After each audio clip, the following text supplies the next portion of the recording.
let me turn towards sort of throwing some questions out there pertaining to the report. So, right off the bat, in your opinions, and Mauricio, we can start with you, what are the most important findings, or sort of, in your opinion, the general sort of thoughts on the report released by the Commission on Enhancing National Cybersecurity? Well, after reading the long report, 80-something pages, I think it's a step in the right direction. I was talking to some of you prior to starting this panel on the importance of having this type of reports out, because it shows the importance of the government given to infrastructure, to cybersecurity. So a lot of things to discuss, but I think it's a step in the right direction. I like it mentions, creating the framework for all government agencies to work together into one framework and not disjointed as we have it today.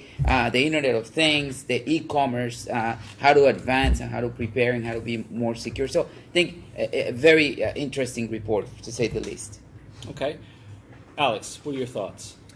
You had some interesting observations. Yes. Well, as we go on, I can talk pros and cons if you'd like later on. My initial observation is that it's really important that we have this down in writing and presented to the new administration, because a lot of very senior people who are coming into government are not aware of the importance of cyber. The reason that Hillary Clinton was on her BlackBerry all the time is she never used a desktop. One of the reasons that the OMB hack happened is that the director of OMB, who had taken over 2 years before that, had reports from 2007 on, annual reports saying how weak their cybersecurity was, but she didn't do anything about it because she didn't realize it was important. So it's very important to have this up in front of the new administration, making a mark on the wall on why cybersecurity is important. And later on this evening, we're going to come back to sort of how we think this new administration might embrace some of the findings and recommendations coming out of the report. But I'll come back to them. Mark, what are your thoughts initially? So again, I think this is definitely a step in the correct direction. I also think that this is the first report I've seen where we talk about assigning responsibility to certain parties, right? This is the first piece of legislation I've seen where we specifically say things like consumers are going to have accountability and responsibility for certain things, and I think it's definitely a step in the right direction. I think that we in this report we've kind of said we've set a landmark and we've kind of set a direction, and I also think that one of the most important things I saw in this report was the comment about first to market and the need to get something to market first before the need for security integration occurs. And I think that's a very valid theme, and I think that's prevalent threat. So let's pull that thread a little bit, because I think that was one of the big findings from the commission. By the way, this was put together by a bipartisan commission of experts that over the course of the year, this commission was stood up in February of 2016, and over the course of the year, this commission held several public meetings and engaged experts on a variety of different themes and topics, which were all outlined in the report. But one of the things that one of the leads of sort of bringing this commission or operationalize this commission, one of the biggest things that they talked about was, again, this need for particularly technology companies, but companies to try to get to market first, and this trade-off that organizations were making because of the absence of structured policy, because of the absence of or a lot of latitude in terms of policy prescription, that organizations were doing less on the security side in an effort to try to get to market first and have first mover advantage. And then they said, well, we'll come back then and think about security, or at least improving upon security.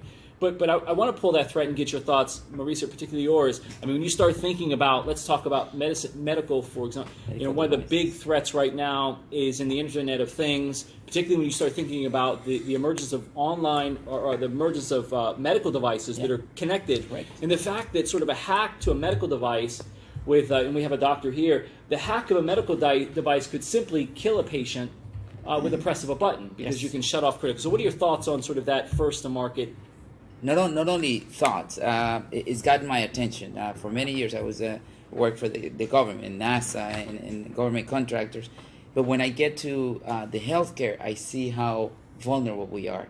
We have the FDA who has to vet all these products, test it, and once they tested and signed off, there can't be any changes made because that invalidates all this testing and it's costly. That's what I'm learning all this. But yes, the afterthought that is getting us in trouble. I would say I talked to the vendors and said, this is a simple questionnaire. What is your practices to test? How often do you test the code review? That is something that is as simple as we're all teaching it in class.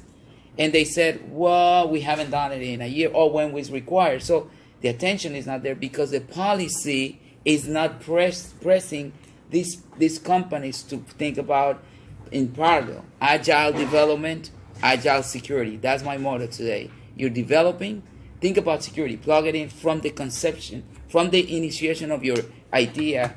We have to plug in security, and we're not doing a good job today. From right off the bat, from proposal stages and moving projects right off a point of departure, incorporating information security or security in general is a theme. Alex, any thoughts on sort of that force to move the market first? So, I mean, we talk about forcing, and you talk about only doing things when required. Requiring means either an incentive or a coercion. And the only organization that can do that is Congress. Okay? So in 6 imperatives and 53 action items, they mentioned Congress 3 times. Okay? They mentioned the government 30 times. DHS, the Department of Homeland Security, is mentioned 4 times. They're responsible for all the coordination with the private sector. And 90% of the internet and probably 100% of commerce is in the private sector. This report mentions the private sector 3 times.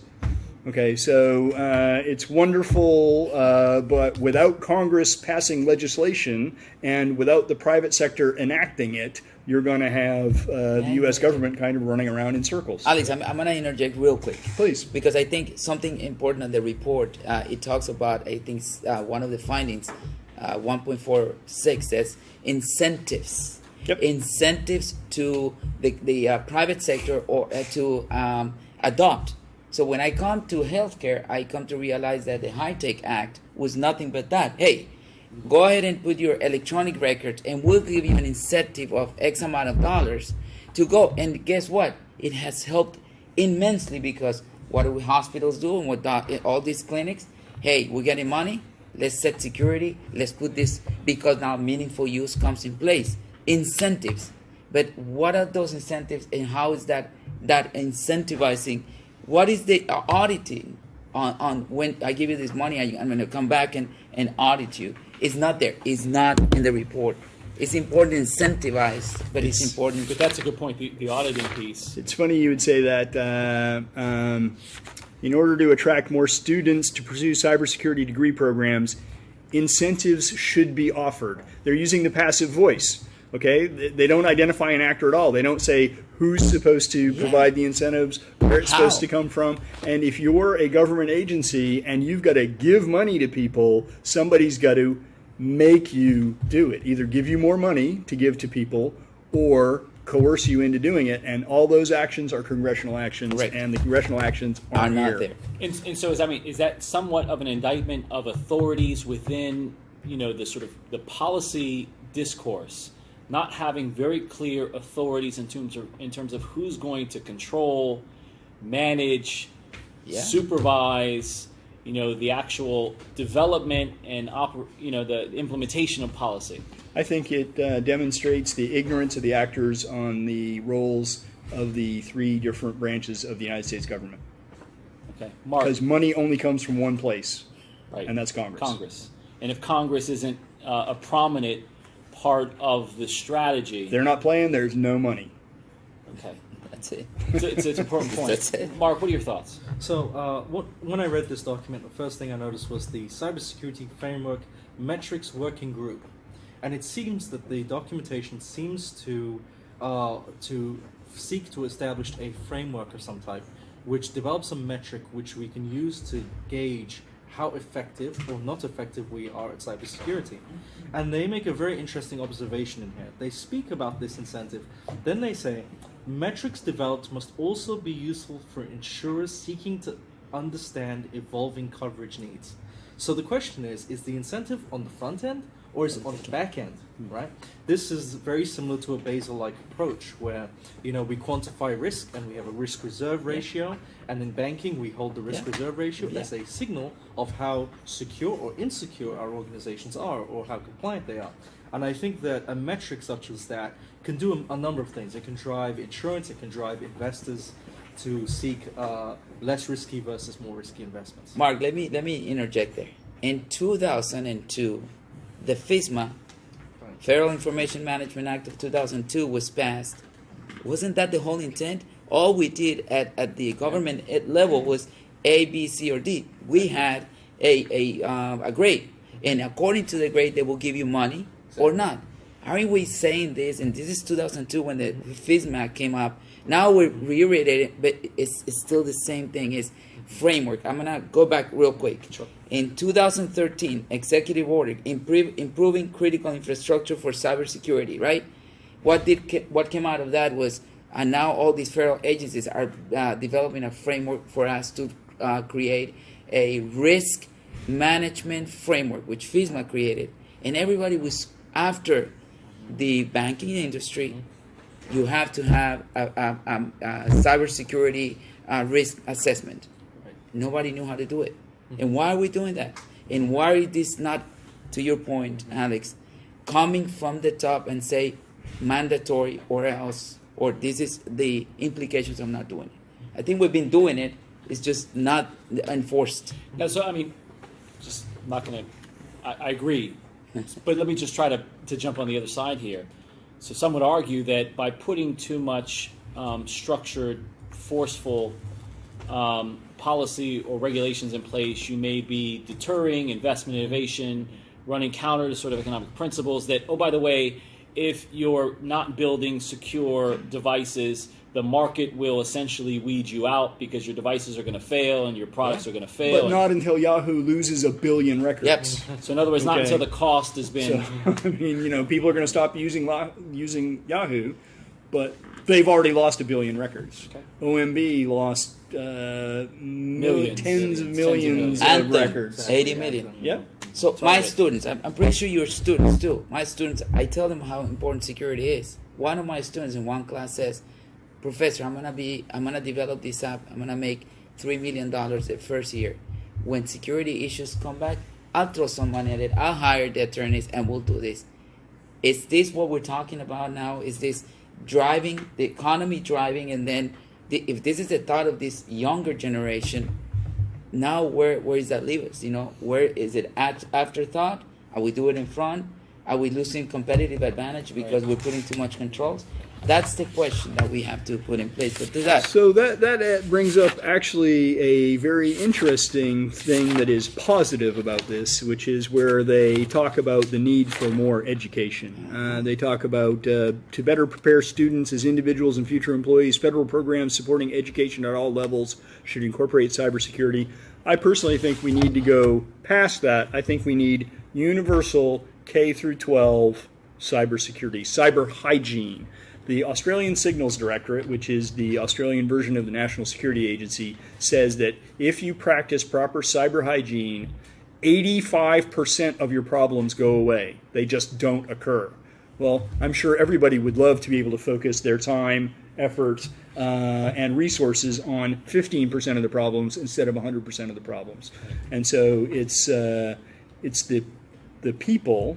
First you have the population, then you've got workers need to have the same education as the population, but then they've got to learn how to do work in the electronic environment. And then you have leaders, and they require the same K through 12 education. They require the same training and education as the workers, but they need additional training and education on why cybersecurity is important, how to prioritize it, and how to resource it. That way we don't have another well-meaning, well-educated, but ignorant person like at OMB. Because culture has been the most difficult thing to change, and culture change in culture is not matching the pace of the evolution of the threat, right?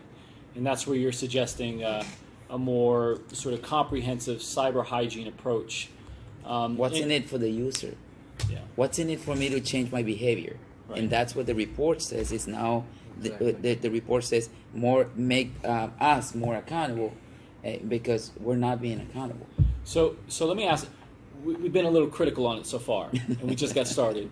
But no, and that's fair. I mean, that's what we wanted to do, is sort of talk about maybe the shortcomings of the report. And I see sort of the authorities as still being a shortcoming. Sort of the latitude and policy still being a shortcoming in terms of the prescription itself. They're still raising questions about who's going to control standards. Is it going to be NIST? I mean, how do you differentiate sort of the role of the federal government vice the state, local governments? And I mean, that's supposed to be fleshed out in this report to some degree, and it is, and it varies, I think. But in your thoughts and sort of your estimations, what are some of the recommendations advanced by the Commission, sort of specific recommendations if you have them, but recommendations advanced by the Commission that you think are very valuable and maybe should be prioritized if we were going to pitch to an incoming administration sort of the importance of the report itself?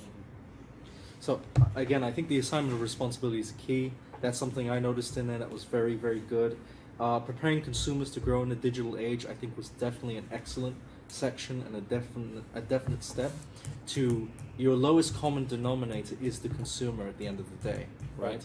And educating the consumer, as you mentioned earlier, is definitely a key thing to do. Integrating security throughout the development cycle is something that's also very important, as you mentioned. I think that's really important that we do that, and that we take this as we're developing code, we start to look at integrating security in that structure.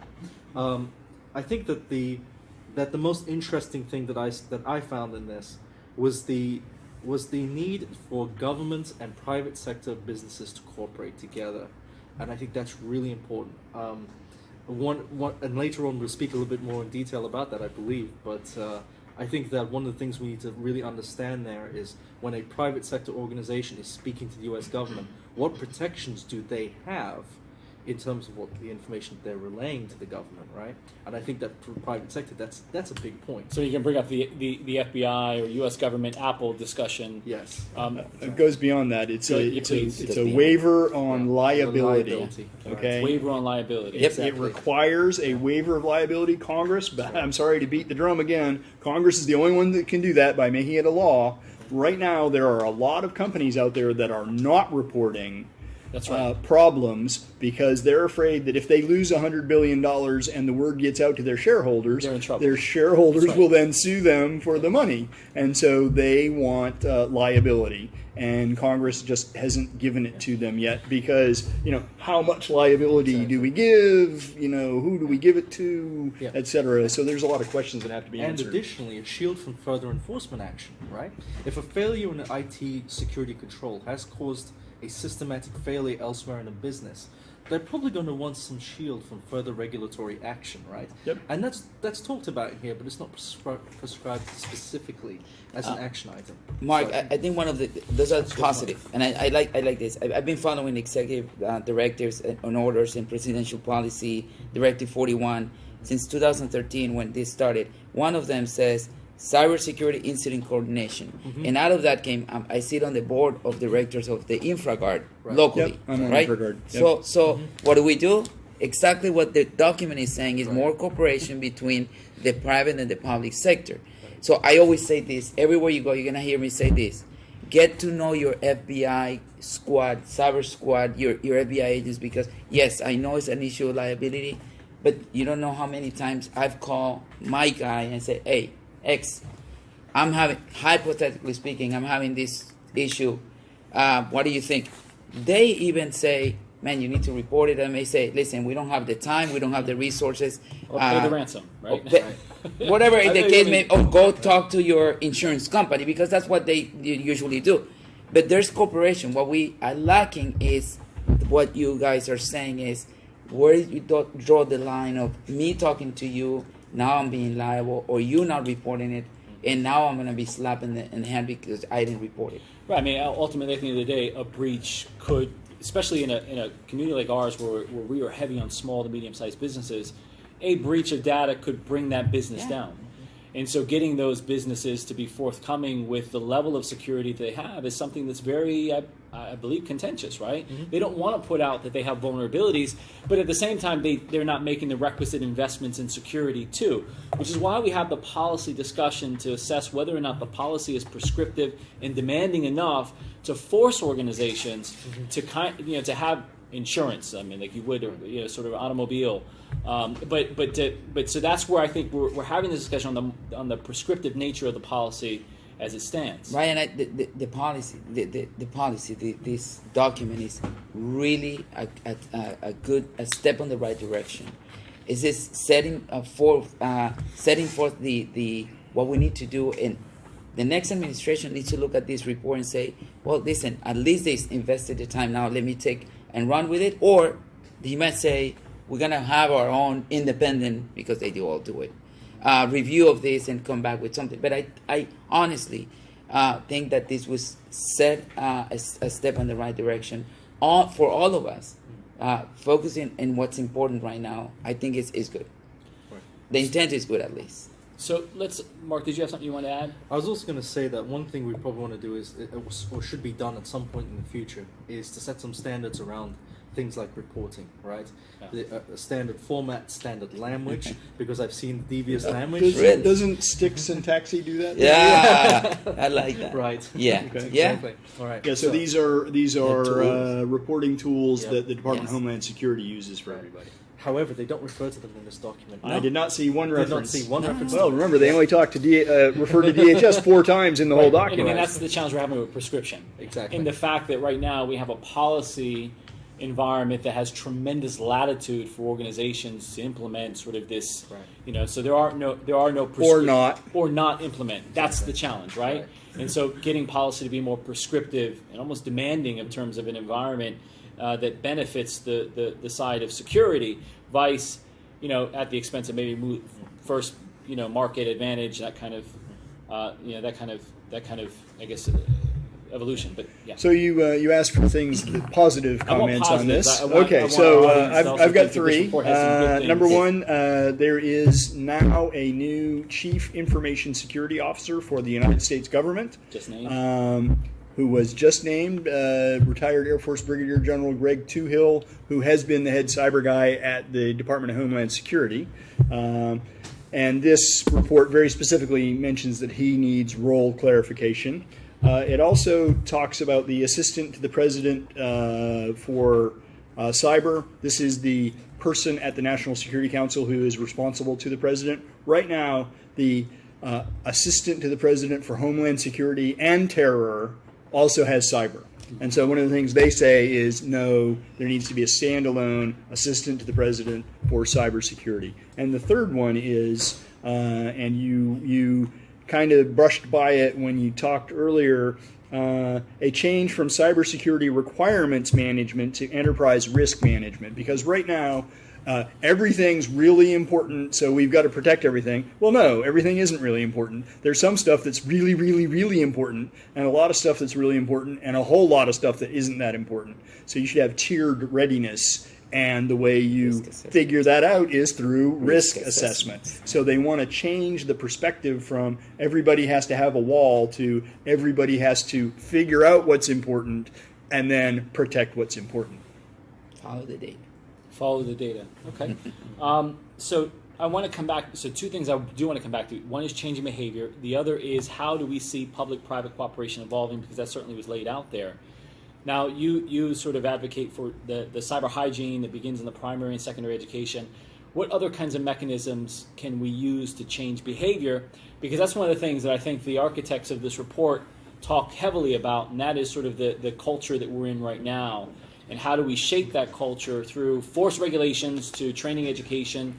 So what are your thoughts on changing behavior? And you can take either one of these, but changing behavior. And then how do you see public-private cooperation evolving? So one of the things that I saw in here that was excellent was the Consumer's Bill of Rights, right? They refer to it a few times in here. Yes. Yeah. They refer to it as the consumer should be aware of the cyber risk that they are inheriting when they purchase a product. I think that a lot, and they did put an emphasis here on IoT, which is great because a lot of people do not think about the video camera that they bought for their home as a computer system that's connected to the internet. So when they do the risk assessment, they don't really think about that. They're thinking about computer systems and servers and SAN devices and so forth, right? Firewalls, switches, routers. But they're not thinking about IoT specifically. And they called it out in here very well. I think that the Consumer's Bill of Rights and their talk about almost like a nutrition label, right? Type of format for something like that would be excellent. So a rating system in terms of the type of security provisions a particular device has. Exactly. Yeah. So let me understand, Mark. You're saying the consumer needs to be aware of the risks Yes. they're taking. I'm gonna flip that a little bit. I think go back to the beginning of the conversation. The company developing that should tell us what the risks are and how to. The lady who just bought the camera because somebody's stealing their Christmas decorations, she put it. She got hacked. She's not an expert. She just followed instructions. Right. There should be something on that product that says security configuration or risk. I don't know. Listen. Okay, Hey. I agree with you completely. Yeah. However, how many devices still have the password on yes, it? Hey, Exactly. don't get me started. I'm now People- you get so, you're so the poking instructions. me. No, Now no, you're poking I'm me not. because I'm no, not. that's what I do for a living. So is when you teaching get a this. package and you open the instructions, it says your password is password. And the username Make sure is you admin. change it. Yep. Well, most people don't even read the instructions. And the few that do read the instructions, most of them are too lazy to change it from password, or they change it to 1234. Oh, how about the cable guy who installed the router in the first place, put the password, now he has all the neighborhood's passwords. So these are the issues, yes. Now, you said consumer rights. Something that is talked about in the financial sector all the time, in my sector too, in healthcare. So protect it. We protect the consumer, protect it because they need to be protected. But I always say, what is the responsibility? My wife, she's careless with the credit card, the PIN, and all this because at the end of the day, somebody steals my money. I go to the bank and say, my money got stolen, give me another card and you pay for it. Where is my responsibility? And that's something that I really want to hammer. And also, real quick, I've been advocating and hope FIU or any institution will listen to what I'm about to say. I think every program at every institution in the United States need to have a class mandatory on cybersecurity. I agree. Every student must take cybersecurity 101 to graduate. It's mandatory. And that's Cyber what I'm saying hygiene. about the K through 12. Mandatory. Yes, Mandatory. absolutely. That's behavior Everybody. changing, understanding. When they leave the class, they now understand. Don't click on the link. Change your password. But why? Why? I think it should be. But again, and I think it's important to point out what we're talking about here is that the individual still remains the most vulnerable Yeah. aspect of the cyberspace. So they talk about attack surface, Yes. right? Which is your vulnerability, how much of what you're doing is available to criminals for them to attack you. Well, the biggest attack surface in the United States is 320 million people who live here. Yeah, That's 320 million attack surfaces. Yeah, and, you were talking about sort of vulnerabilities. You know, there were recent reports released, in terms of workforce behavior in the cyberspace, and over 50% of those that use work, office laptops connect to unsecured Wi-Fi Yes. routinely, and then about 47% of those that use their cell phones for work, where they have their emails embedded on them, or don't put password locks on their cell phones. And so that's part of the culture and the behavior that we're talking about that hasn't quite changed to match sort of the evolution of the threat, right? Correct. So, vulnerabilities. So cyber hygiene, Cyber hygiene. and every university student, every university student, when they have that before they get to their upper division, their lower division has a mandatory Class on cybersecurity. just like we have English 101 and we have. And we right, teach you how to write. We're gonna teach you what are the threats, the important. vulnerabilities. That's important. Also, one thing about the United States, we're very transparent to the world. All our policies, all our procedures, all our vulnerabilities are put there in the CVE database. And I teach my students, I said, okay, how do you attack? How do you start an attack? Go find out the vulnerability. And now the vulnerability list is funny. We list them all there. So all these things that is a wow effect to these kids in school now. Like, I didn't know it was so easy. I didn't, and now they go back and they try and say, Professor, I did this, and you're right. I think that education, going back to the report, they're putting a lot of emphasis on education, incentives for education, consumer rights, and putting something on the consumer, on the side of the consumer.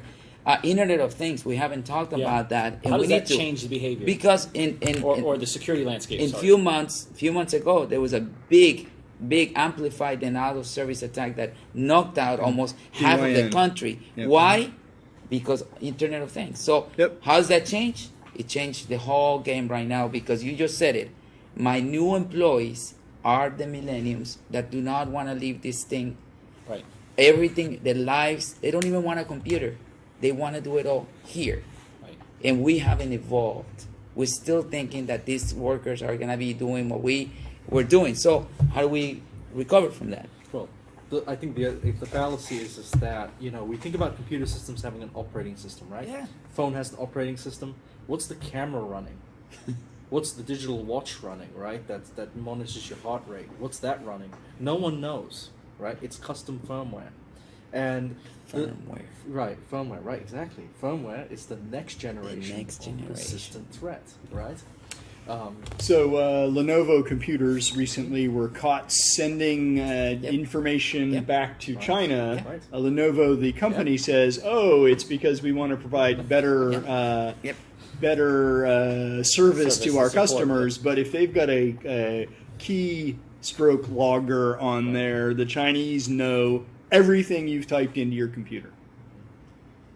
Internet of I mean, Things. we can pause there. It's pretty interesting. It's happening. So if you've got people have home security systems, right? So you can tell when somebody's breaking into your house. Your cameras. You can tell if your baby's asleep. You can tell where grandma is, whether she's in the kitchen.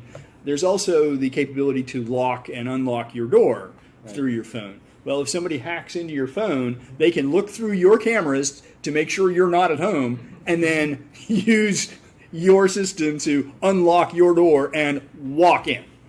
And they can track where you are with your phone to know that you're Don't not there. panic if you're out there. Yeah. Here, we have a report that describes some recommendations. That we're gonna At FIU, there's an investigation being done, or was done, on how to hack your Fitbit and how to change the number of steps.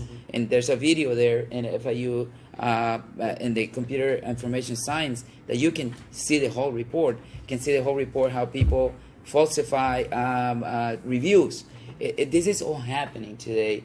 I think going back to the policy and going back to the study and going back to what they did, I think, again, is my perception. There's a lot of things missing because we're very passionate about security. Sure. But I think, again, it's a step in the right direction. Cybersecurity incident coordination, something that we really need in this country. Who's running? And now I'm going to go back.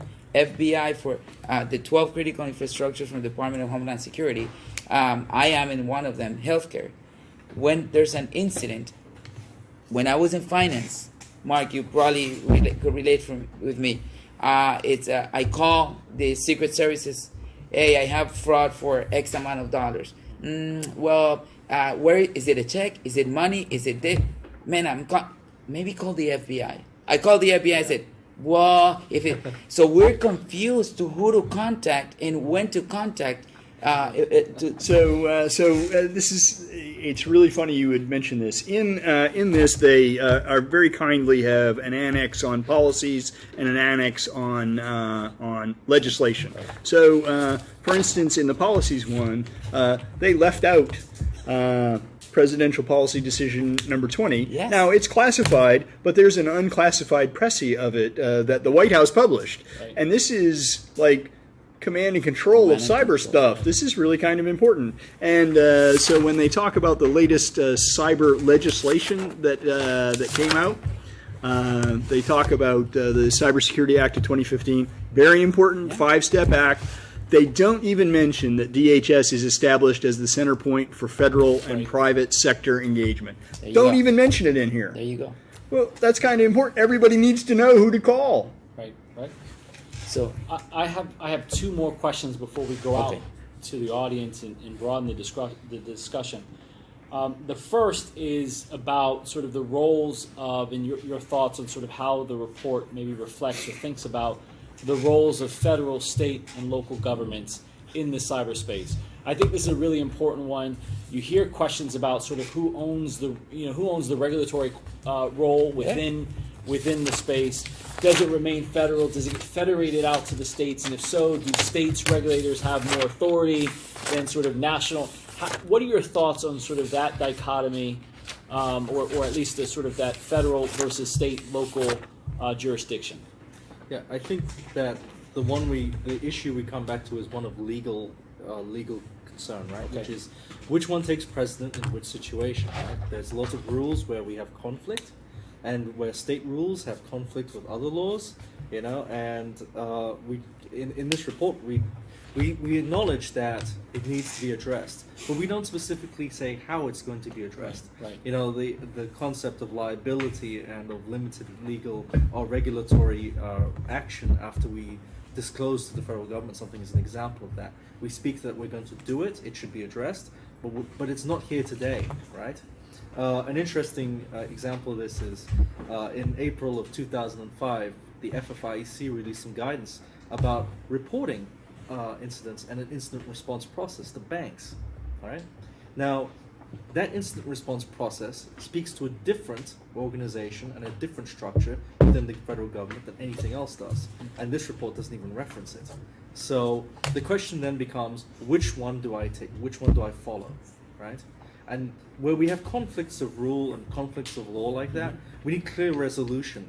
And we don't need it, on an hour-long phone call. We need to know right away who do we call, and what the notification window is. One of the things that I've come across a lot in the banking industry is, when do I notify? When does an incident become an event? Reportable. Yeah. Yes. Yes. Okay. Exactly. Yeah, and I was gonna say that years and the OCC, because you have to report it, just like in healthcare, and very conflictive. It's the guideline says you need to report it, and the guideline now is a little bit more clear. It says 60. You have 30 to 60 days after you have identified and confirmed that there's had been a breach or an incident, right? Now we come down to terms of local, state, and federal. Now I'm looking at HIPAA. I'm looking at FIPA for Florida. I'm looking at patients that I have in other states. And this starts getting complicated because when I called the OCR, the Office of Civil Rights, and I said, I need to report this, the first thing they said is, have you reported to your local authorities, your law enforcement? I'm going crazy. I'm like, okay, I'm being a good guy. I'm abiding by this. Okay, I'm going to call. I call my whomever I need to call, and they said, well, why are you calling us? I said, because I probably need a police report. I need something that I call you. It's a mess. And at the end of the day, you're doing the right thing, notifying. But to the point that we made in the beginning of the conversation, why companies are not notifying or disclosing or escalating is because sometimes the guideline is not there and it's complex. So sit on the chair of a CEO or somebody up high, you come with the information and they have to decide with the risk manager, the CISO, the CIO, hey guys, what do I do here? Who do I report it to? And that's one of the issues on reporting. Alex? So when I do analysis of things like these, one of the things I like to do is content analysis, because when they mention things is actually kind of important. So you heard me say earlier that they mentioned the government 30 times, okay? They mention state-level governors once. They mention state, local, tribal, and territorial governments once. And they mention government at all levels once. Wow. So 3 times. You can't count that last one as state government. So right. Twice they mention in passing that states are important. Well, if you read the Constitution, we're a state-centric system, not a federal government-centric system. So it shows you that these guys don't even care about states and governors and stuff like that. They just this is a Washington D.C. centric document. Although they try to at least acknowledge that there's got to be a role there, it's pretty clear that we haven't yet figured out what that role is. Mark, did you have something to add to that, or?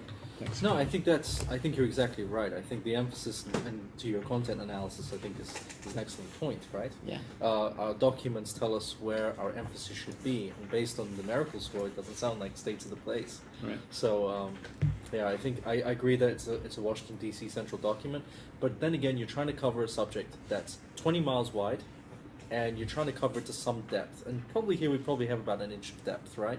Right. That we're trying to cover this entire continuum with. So I think as a high-level document, it speaks very well, and I think that it's up to individual states and individual government entities to implement to the guidance, to the letter of to the intent, but not to the letter of the law, right? I think that's what their initial goal here is. Real quick, Brian. Show of hands here. Who knows about the local, the Miami-Dade Government Fusion Center? 2 people. Interesting. We now have a fusion center, which Department of Homeland Security, Miami-Dade, for counterterrorism, Secret Services have in Miami-Dade County. We don't know about these things, and I think it would be great if we are reached out from a company's perspective, and the report says it. We not only the private sector, but the government sector needs to come to us and say, we're here to help you. So it's both ways. So my last question actually dovetails very nicely to this, because we are going through a change of administration. Mm-hmm. This report was written because of the executive orders issued in standing up a presidential commission on enhancing national cybersecurity. The report sort of stems from this administration. There's been some, at least, questions in the Beltway as to whether or not this report would be embraced by an incoming Trump administration, which, by the way, may look to at least bolster the role of states in spaces like this.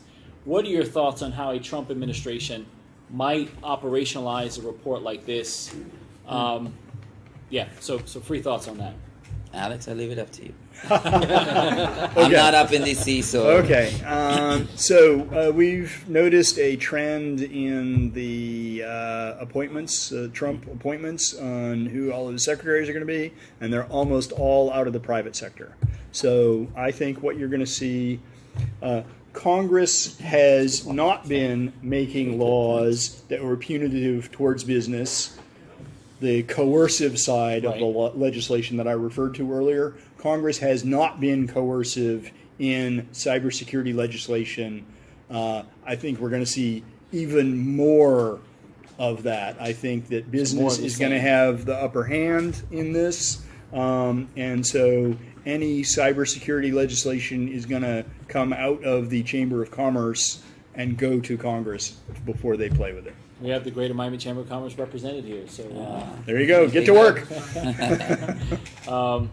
Okay, so Mark, do you have any thoughts on that? Well, when I look at the incoming administration's cybersecurity plan, they seem very operationally focused as opposed to strategic.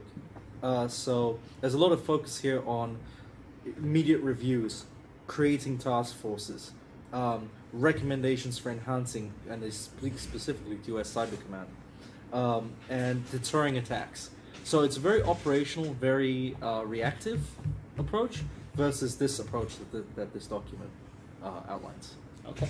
Yeah. And maybe to Mauricio's point earlier, a change of administration, not just a change in administration, but also a change in party in the White House. Mm-hmm. And it's now sort of with the Republicans in control in both the House and Senate, you may see another report commissioned that takes another evaluation, another shot at this, maybe with a different lens. Exactly. But also, the news landscape has changed because everybody's screaming about Russian hacking. Right. That's a Okay. good point. And so I didn't see anybody in the administration screaming about Chinese or Russian hacking 90 days ago. Right. And it's not the administration that's screaming, nor is it the incoming administration. It's the news cycles. The news cycles. So that may actually trigger a more introspective approach and more aggressive, perhaps, in a Trump administration, saying, okay, as we're coming in and we're making our plans, look, cybersecurity is really important, and it might lead to more attention to it. And I think some of the senior level cabinet selections that we've seen so far have also articulated the importance of cyber, and so cyber could become, particularly the National Security Advisor, cyber could become again important. But I think, But wait, President Obama signed an agreement with China. We're not gonna hack. We're not gonna, right? So where is that agreement? So I mean, right? I would be happy to discuss that with you in excruciating detail. Yeah, no, but it's we don't have an agreement with the Russians or the North Koreans, Yes. or all And the they're- non-state actors that are truly the ones behind the desktops doing the hacking, the networks. But we signed an agreement, Yeah. and now what? We're still being okay. So, Moving on. So let me turn out to the audience. We Yes. have a microphone. We'd love to hear questions, comments, thoughts, criticisms of the report, praise of the report. We wanted to kind of make this a discussion. It's in the back. So back there, and then we'll come over here. Hi, I'm JP Rolata with IT Support Miami. I want to point out first, Mark Dean, your panelist, fantastic. That man over there, I worked with him for about a year, 1999 at KPMG. He was a star then, Mark. and I'm sure he's amazing now. So Mark, I'm so okay. happy that I There you go. Here, actually. I didn't, Okay. But okay, he's Thank you. fantastic. Very good. He's been in the trenches. You didn't so he pay knows. him, did you? I mean, No, no, I'm I'm so kidding. excited to see He's him. a genius, and we pulled him in as quickly as we could. Absolutely. So as a managed services provider, so we deal with small businesses from one person to about 250 people. So we deal with security every day, okay? The dollar amount, people don't want to pay it. They don't want to pay it, we point it out, and as a managed services provider, we take the responsibility of managing IT for companies. So we mandate it. When we sell a managed securities project, engagement, we then implement, there's basically 5 layers that we look at. The one that's the most vulnerable is social. That is where people click on the links. So we've actually done some stuff where we've implemented an email training program. So we'll deliberately email end users with the links, and if they click on them, they get an email saying you need to go get trained. So that's, social is the biggest thing. But there's things that I think from a policy point of view that it could be done. Why haven't we implemented IP version 6 yet? So we pay AT&T and Comcast. We should force them to be responsible for their networks. Okay. So if you come to my office, I'll show you. We are constantly trying to being hacked, and I can show you emails from Russia over the last 3 weeks. We love it. We sit there and we monitor, and it's coming through. Why isn't Comcast or AT&T forced to say, hey, these are known, it shouldn't be packet sniffing from Russia coming in. JP, I have the answer. So before you get to that, can I just add a few? I want the answer, but I also want to highlight a few points because I happen to bring some points on small businesses because we often think the small businesses get overlooked. 43% of all attacks worldwide occur with businesses of 250 employees or less. Yes. Right? And 79% of small businesses do not have cyber attack response plans, even though 83% have been victim of attacks. And then finally, the rough cost or estimate to address an attack for a small business is roughly $20,000. So small businesses are not by any means exempt. In fact, they're almost at the front lines in the cyber conflict because they often are the most vulnerable because they don't have the kind of infrastructure, the kind of CISOs sort of at the leadership level that are addressing it. So I just want to point that Okay. out before you respond. Sorry. 2 things I want to address. I'm driving to the hospital. A friend of mine calls me. She works at a construction company, small. They got ransomware, encrypted all their servers. I went there. I helped them out. I told them, a little bit high level what to do. They did it. They listened. What happened? I told the owner, how important is your data? He says, it's my company. I said, okay, let's go have lunch. I will do free consulting for you, and I'll point you in the right direction. I can even introduce you to JP so he can do your security. He fixed the issue. He never called me. So those are that I want to point out that small business need to put 2 cents. JP, the reason why Verizon, Comcast, and these companies are not doing what you're supposed to is because we have rights. the Constitution protect our consumers to be free of downloading everything they want. If we go out and we sell Comcast, AT&T, everybody, stop all these attacks, there's a big group in DC, and Alex knows who they are, went to a Capitol Hill and say, you are violating my amendment, my rights. So we can't do it. Even if we have these conversations in every meeting, and we come back to the same conclusion. Unless there's a directive from Congress saying we're going to do it, they can't do it. So you are absolutely right, but I'm going to leave it to you. You are in DC. And Mark. I'll go to one technology point, is that hacker networks like Tor don't know about national boundaries. Oh, yeah. They're completely agnostic of any national or international boundary. I use Tor on a constant basis, right? Because I like to collect intel about what the bad guys are doing. And by doing that, I don't know if I'm on Verizon's network. I don't know if I'm riding packets across AT&T's network. Better yet, the provider doesn't know, because Tor is an encrypted protocol end to end. So they just see traffic, they're completely oblivious of it. And what do they tell you? I'm sorry, Mark. Yeah. We just delivered platform. We just delivered platform. They guarantee delivery. That's it. That's what they tell you all the time. Exactly. Okay. And to them, they don't know what they're delivering, right? But they're delivering it. Yep. So, to the comment about they don't want to pay for cybersecurity, the big problem that we're having right now is no one can articulate to business X, if you don't do cybersecurity, you will lose Y amount of money. It's going to take you Z amount of money to achieve security. No one can say that. Risk assessment. Oh, wow. Well, that's why you have to go to risk assessment. Yes, exactly.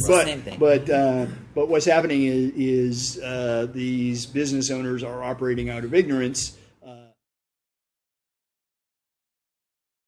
Data privacy issues. And that has been one where that's been now a question of whether or not should the FTC or the Federal Trade Commission should have that sole responsibility. I know besides Health and Human Services with HIPAA and with the Federal Reserve and Treasury with banking regulation. Regarding legislation, I think the big issue that we have is actually the states. Part of the problem, and I've talked, is that a lot of state attorneys, it's an elected position. They are their lead consumer advocate for their state. A lot of these data breach legislation, there is a lot of fines that are connected for when you breach these companies. Because, like I said, state attorney generals is an elected position. For them, there is a very vested interest to sort of have, if they want to run on a platform, they can say, look, here's an example of how I was an advocate. Like, for instance, if you were going against Target or some of the other larger companies that had been breached. That has been really more the bigger issue. I know if you were to talk to various companies, I think their frustration is, it is almost like, to use a historical analogy, almost like the Articles of Confederation, which was the Constitution before the Constitution, which basically is you don't have you don't have a uniform regulation for all the states. You have literally 48 state regulations on top of your federal regulations, almost like as you were dealing with a foreign country.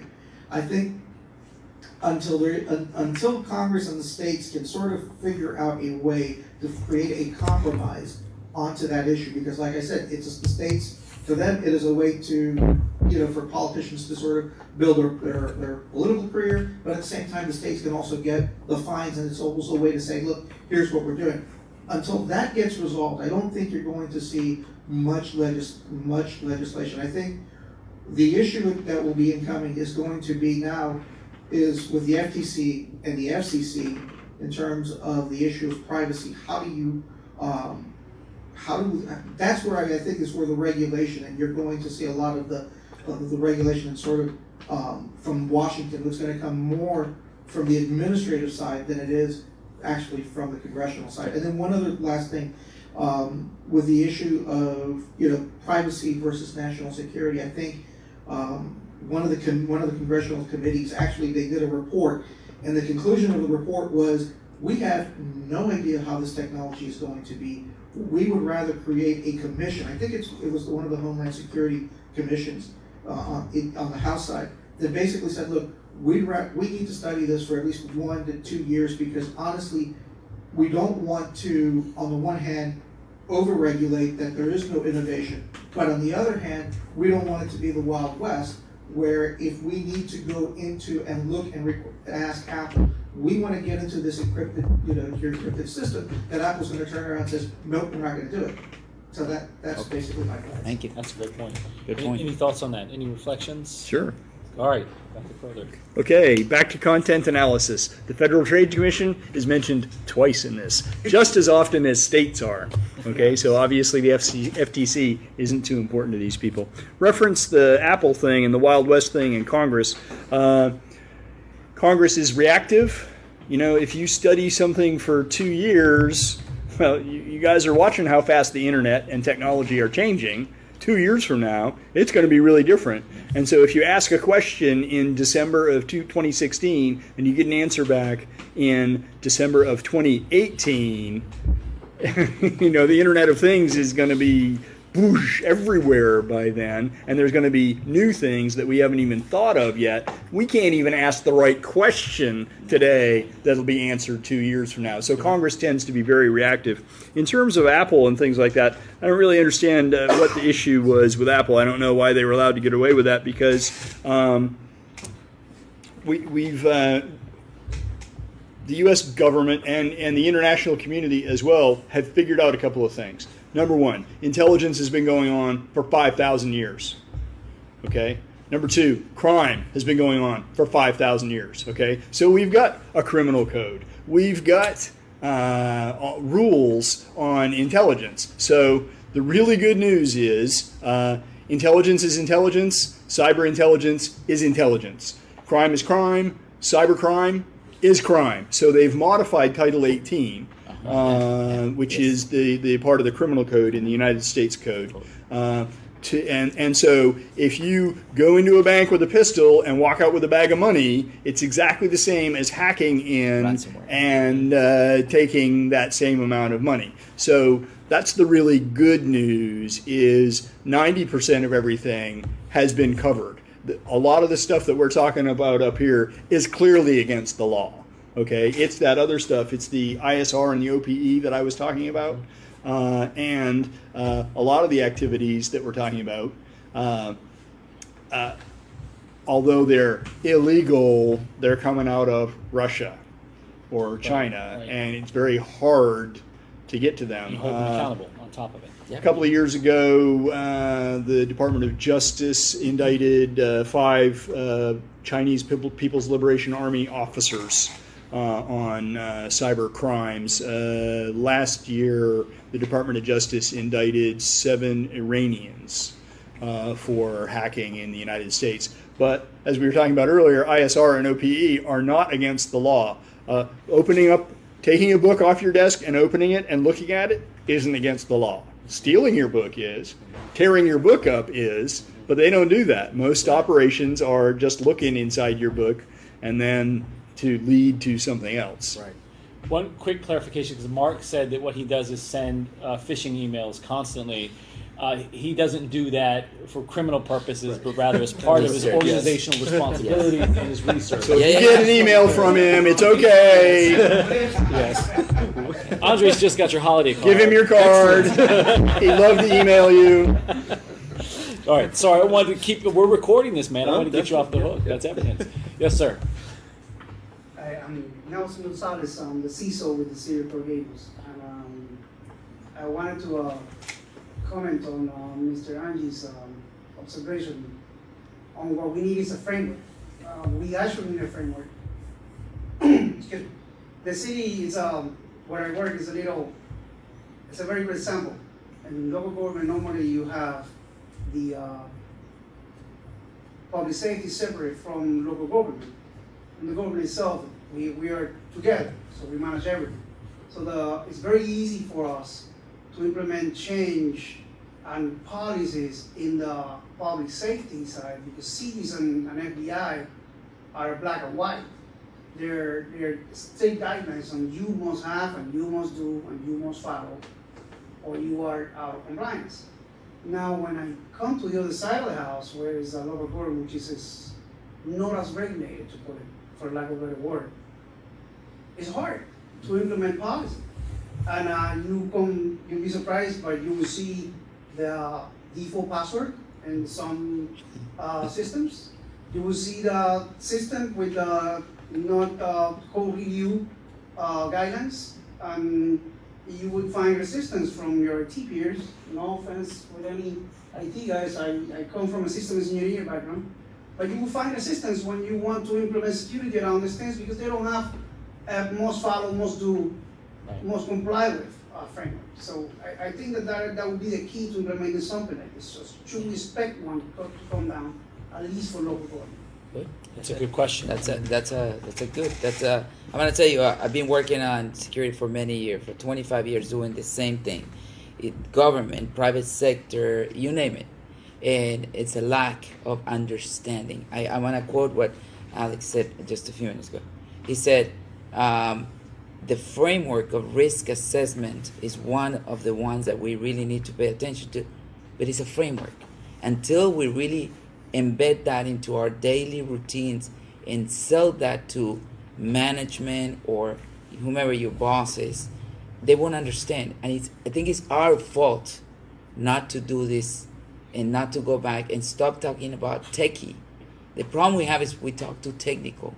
Let's take that away from it and say, this is the problem, this is how much it costs, it will cost you if we don't address it. They will, bottom line, they will understand immediately. A doctor's in the house. I want to tell you, I deal with doctors now in my daily, day-to-day.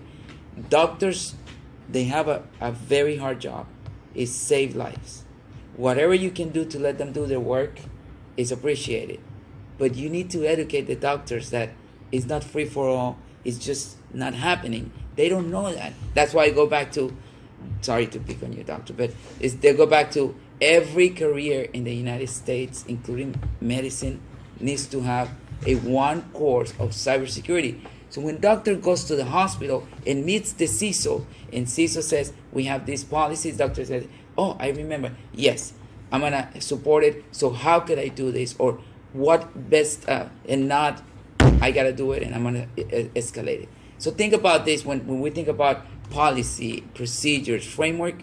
It's got to start at the top, but it's got to start with us educating and delivering the message. Because the CISO is not the computer information security officer is not sufficient to do everything. What ends up happening is he or she becomes the bad guy. Yeah. He or she talks IT, and the CEO and the COO don't understand the IT talk, and so they're like, "I'm sorry, what are you saying here?"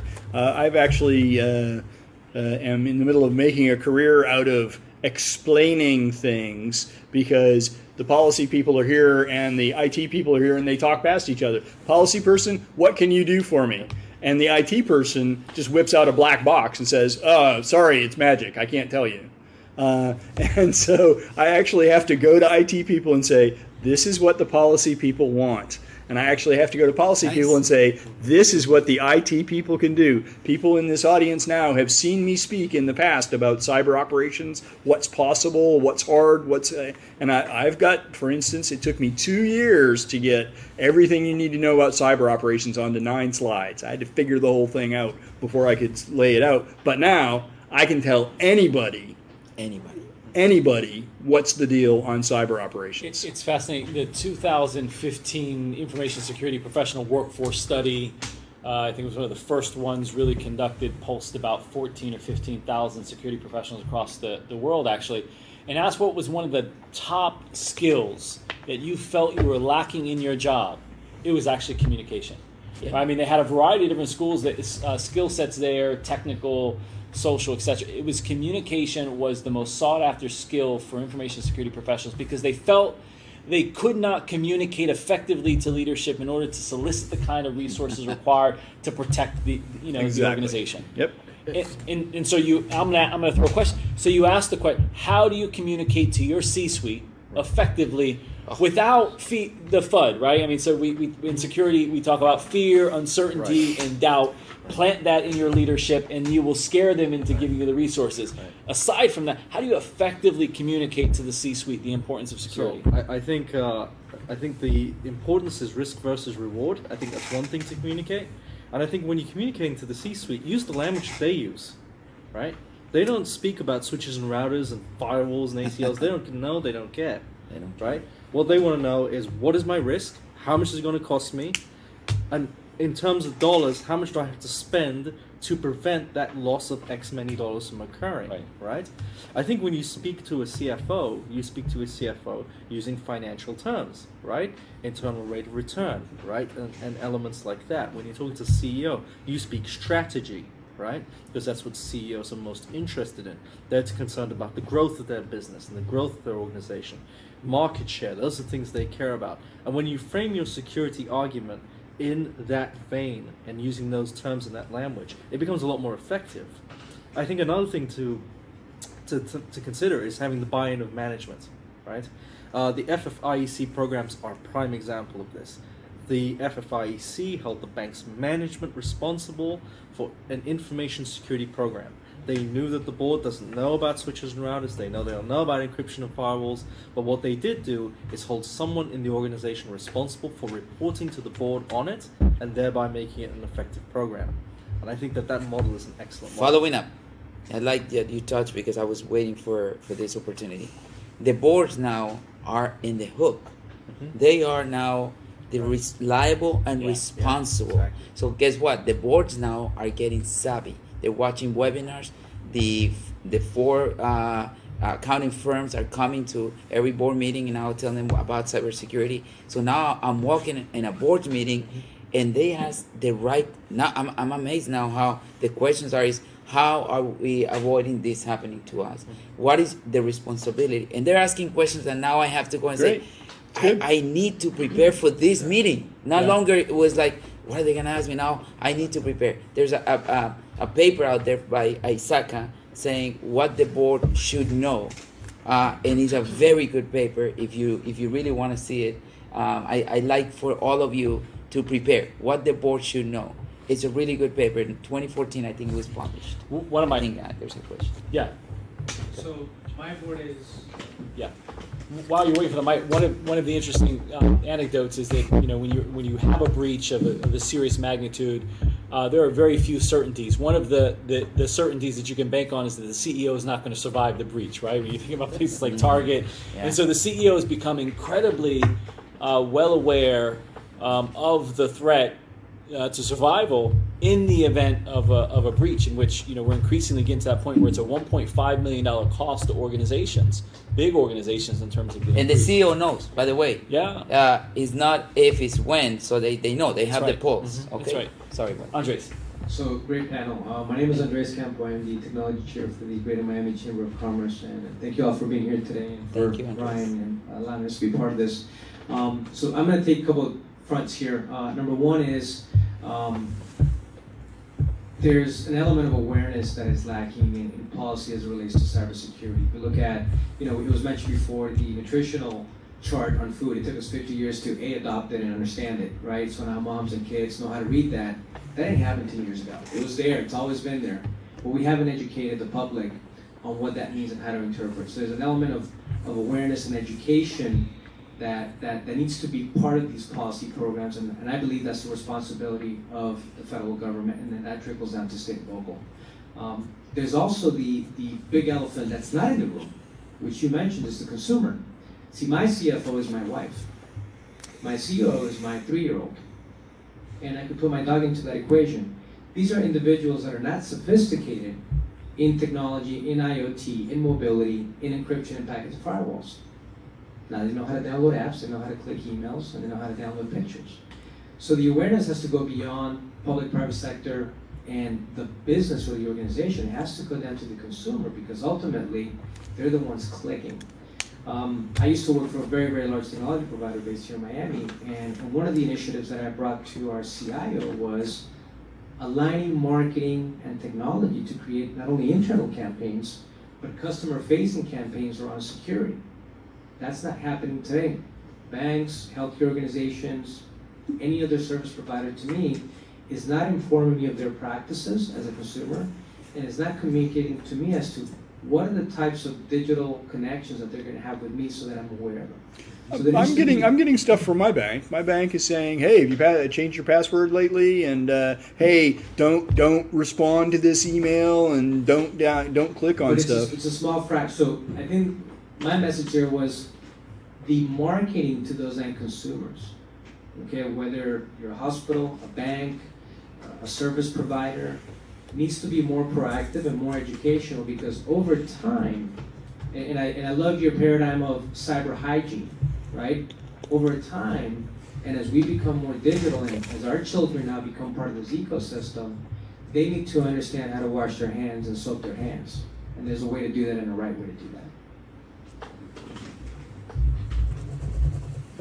Okay. Any other? Yeah. Yes, sir. Thank you. My name is Roberto Ram. I work for a loss adjustment company. I have a comment and a question. The comment is regarding the cybersecurity 101. It's a great idea, but I think that for the university it's going to be too big. It should be at a school or a high school. Our kids, they have access to iPhone, to our laptop. I mean, when they get to university, they have been used for a long time. So I agree, but it should be from a lower level, I guess. Good. My question is, what do you think is the role, or how ready is the insurance industry ready for cybersecurity? Do they have the product ready to support the businesses? And how do you see the role in the future of that industry? Can I Great take question. that real quick? And that's one of the additions, Yeah. by the way, Yeah. after the presidential's executive order, in terms of the 8 things that he wanted to see explored in the report. Insurance wasn't there. The commission identified insurance as a gap and incorporated insurance into the report. So it's a very important Yeah. question. Yep. What's your name again? Roberto. Very good question. I was actually the companies that have been doing this for a long time, the big names, are very mature. They already have risk analysis. They sit with the customers. They do kind of working questionnaires. What are your pain points? What's your data? Very sophisticated. But there's other companies. I was at dinner with my wife. We met a couple. The lady works for an insurance company that's going to start offering cybersecurity insurance. And she said, "Can I tap on? We want to ask you about cybersecurity. We don't have enough information." And I got a little bit scared. I'm like, "You're going to offer cybersecurity, and you really need to ask questions." That's a problem. But then I took it back and I said, "Well, listen, at least they have the right attitude. Ask the experts. Go back and say what." They haven't contacted me. I think I scared them a little bit, but it's a good question. Is how are we preparing these people to know what the attacks vectors are, to know what to expect? But there's the organization right now, and the cybersecurity insurance is amazing. They have call centers now set up for you in the event that you get breached. They send the letters. They help you with forensic analysis. I think it's really good. It's really mature. In my opinion, and in the times that I've For some dealt with sectors. it, for Like the financial sector. financial, Yeah. healthcare, Yes. big- Those are okay. the, yeah. Otherwise, I'm telling you, a small business they need to jump in this bandwagon and join us in this effort, because in the long run, it's gonna be beneficial for them, and they're not seeing the benefit. Well, going back to this report, I think that the element that they asked here about creating a uniform metric, right? Right. I think that would be very beneficial to the insurance industry. In fact, it's referenced directly to the In insurance terms of industry. Yeah, assessing it the says it there. vulnerabilities, right? Right. If you have a scale that goes from 1 to 10, and you know where you are in that continuum, you have a better idea of how to risk rate a company. And I think that's incredibly valuable. The question is, it's spoken about here in wonderful language. How do you do it? How do you do it? And I Absolutely. think that's the next But part. the problem is with small and medium businesses is mom and pop don't have time to run through the risk management analysis. If you sat them down for a day and asked them a bunch of questions like, "Hey, so what information's really important to you?" They could answer that. but it would take them, a half an hour of discussion, and they don't take an hour or a half an hour out of their life to figure out what's important so they can do the risk management. They don't even know how to do risk management. And so they're flying blind out there. And unfortunately, the insurance companies outside of the financial sector and the medical sector are in a hurry, as you mentioned earlier, in a hurry to get to market because there's money out there. Yeah. There's going to be a lot of money in cybersecurity insurance pretty soon. And so they want to tap into that. So they're not doing the due diligence on what is cybersecurity before they jump in with both feet. But I suspect there's going to be some form of automation with that. If you can take a software and scan a computer system, you could probably build algorithms that can scan an entire company's digital footprint to assess whether. That's the. Has evolution. anybody proved that the Russians? No. The digital attribution. The digital forensics becomes the challenge. Right? Attribution I wanna, is extremely difficult. But I'm gonna go back to that. Remember, in the financial sector, in the healthcare, and in other sectors, we are mandated to do annual risk assessments to enhance the posture of the security. Sure. Why don't cybersecurity insurance companies come and either do a risk assessment to know exactly where we are, or take the report and say, well, I don't think that you are here. I think, according to this report, you might be here. They're not doing that. They're relying more on data, right? So that's 2 cents. Why don't they do that? It will be better for us and better for them. All right, we got time for one more. The doc wants a shot, Yes. so go for it. Yeah, hi, my name's Scott Rice. I'm a physician, and maybe more importantly, I'm a student in the MBA program in healthcare here at FIU. So a plug for FIU. Thank you, Great Doctor. program has brought me into this cybersecurity. Right. Something for everyone here. You brought up something really intriguing here. Mauricio kind of answered part of my question, and that was to do with, and comments to do with educating the educators in healthcare, Right. The doctors, but everyone in healthcare, perhaps those outside of the large HCOs, like you work with, Yes. healthcare organizations. These smaller people are a good way to get to the inside, you might say. Very good. So educating from that point on. Also, I'm glad to see Mark still doing his kind of subversive moves. And for him, some of the healthcare concerns, we hear the vendors talking about end-to-end encryption all the time, and the interoperability, and all this is just still so wide open. So I look forward to some comments there. And even at the patient level with all these portals. Yes. I can be a patient. Yes. And there's some insight. And for Dr. Alex, I appreciate your vision of seeing Washington, D.C. centric, you might say, instead of state centric, which seems to be the case in most things in government today. But it brings up really a huge area of unintended consequences of the Accountable Care Act and Obamacare. And that is, talk about an attack surface. Marketplaces, you brought up insurance. Well, health insurance, oh my gosh, what a huge area to attack. We're talking about employers, individuals. Yes. A lot of information going on. We're talking about federal governments, state governments, who's doing it. They're always trying to work this out. And the insurance companies that are big players in this as well. So that's a huge attack surface. And there was, let's see, one more thing.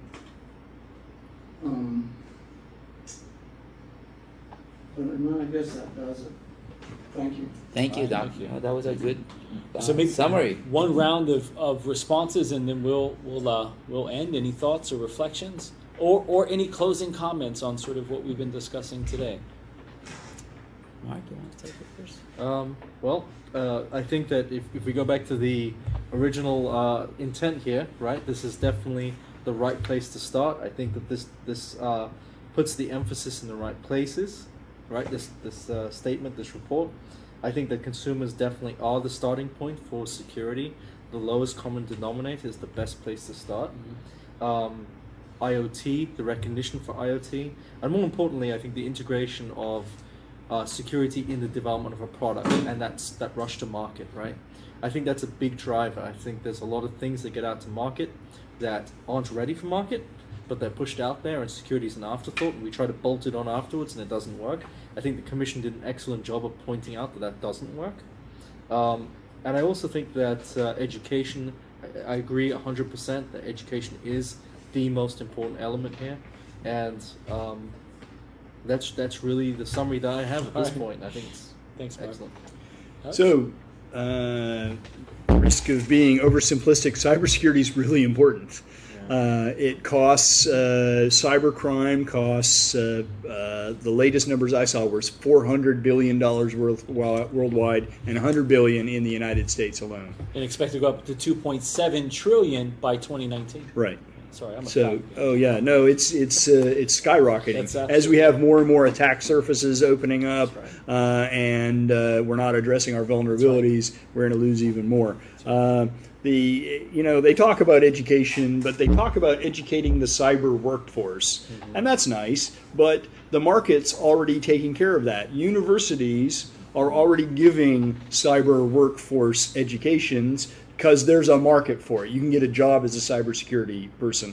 But that's not the person that needs the education. That's right. It's everybody. It's those 320 million people in the United States need cyber hygiene education so that they're not vulnerable to this. And this will solve many of our problems. The other thing I would say is, this document is up at this level, but the 320 million people are here, and they're in 50 states and 4 territories. Right. And so there's a lot of work that has to be done down at that level. And, the U.S. government is only in 10% of the internet. So please don't expect the United States government to do 100% of the heavy lifting on figuring all this stuff out, because they can't. Right. It's a great point. So Mauricio. I am glad and I'm happy to see this report, because it gives us, all my peers in this room, I'm very happy that finally, after 25 years of working in cybersecurity, I see that the government is actually looking into this. From an educational perspective, where I stand. I love education. I thought you were going to this route, say vendors, security vendors are doing an absolutely amazing job in creating new technology. So I think from that point of view, they're helping us, right? So we can concentrate in what's important. What's important is looking where the data is, following the data, securing the data, and lastly, educating everybody on our policies, procedures, and hygiene. Excellent, thank you. Mark Dean, Alex Crowther, Mauricio Angie, please join me in a round of applause for our two panelists. We do have some again, shameless promotional flyers of the training and education programs we have there in the back of the room. We have some articles that Dr. Alex Crowther published on the subject. So help yourself. And again, thank you all for joining us. Thank you out there in cyberspace for joining us. Appreciate it. And of course, the Greater Miami Chamber of Thank you. Commerce and their partnership Oh, with the yeah. technology community. Thank you. Thank you. Thank you.